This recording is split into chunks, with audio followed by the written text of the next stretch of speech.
వ్యక్తిగతమైనటువంటి బాధ్యత. రోజు ఉదయం లేవాలనే బాధ్యత నీదే. ఒకరు లేపితే అది అవ్వదు.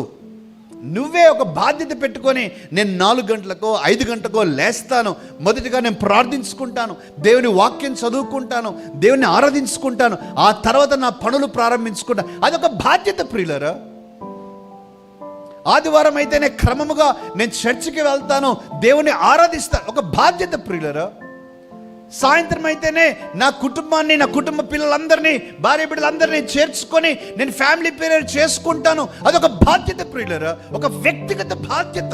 It's a personal responsibility. Who will push you?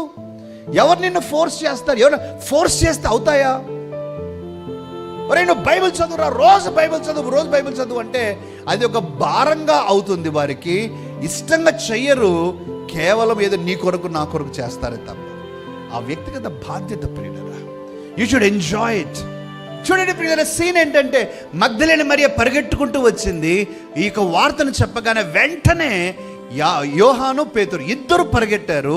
యోహాను పేతురు ఇద్దరు పరిగెట్టినా కూడా యోహాను చాలా ఫాస్ట్గా బహుశా ప్రేమతో పరిగెట్టి ఉండవచ్చు, చాలా ఫాస్ట్గా పరిగెట్టాడు. అయితే ఆయన లోపలికి వెళ్ళాల, ఆ సమాధి ద్వారం దగ్గర ఆగాడు. అయితే పేతురు మాత్రం నాన్ స్టాప్ కదా, బ్రేకులు ఉండవుగా, లోపలికి వెళ్ళిపోయాడు. డైరెక్ట్ లోపలికి వెళ్ళిపోయాడు. కానీ అన్ని చూశాడు, అయితే నమ్మలేదు. ఆ తర్వాత ముందు చేరుకున్న శిష్యుడు అనగా యోహాను ఆ తర్వాత లోపలికి వచ్చాడు, నమ్మాడండి. He trusted, he believed. ప్రియులైన మాట ఆలకించండి. ఈ పర్సనల్ రెస్పాన్సిబిలిటీ ఏంటంటే నేను వెళ్ళాలి, నేను అనుభవించాలి, నేను నమ్మాలి. ఇది నీ బాధ్యత. ఇదే సీన్ ఆధారం చేసి నేను చెప్తూ ఉన్నాను. నీ చుట్టూ కూడా నమ్మని వారు కూడా ఉంటారు. నమ్మని వారు, దూరస్తులు కాదు. పేతురు యోహాను చాలా దగ్గర వారు, కోర్ డిసైపుల్స్. యేసుక్రీస్తుకు అత్యంత సన్నిహితులలో వీరిద్దరు ఉన్నారు. 3 శిష్యులలో వీరిద్దరు ఉన్నారు.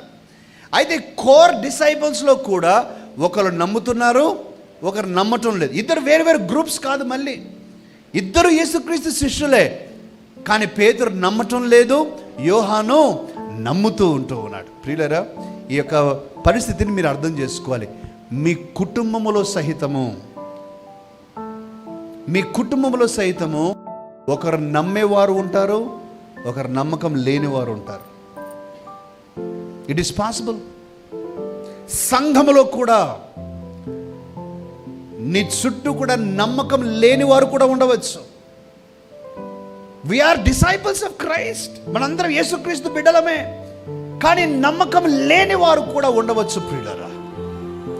అయితే నేను చెప్పడానికి ప్రయత్నించేది ఏంటంటే, నమ్మకం లేని వారు నీ చుట్టూ ఉన్నా కూడా నమ్మాల్సిన బాధ్యత, నమ్మటానికి సిద్ధపరచుకోవాల్సిన బాధ్యత మాత్రం నీదే.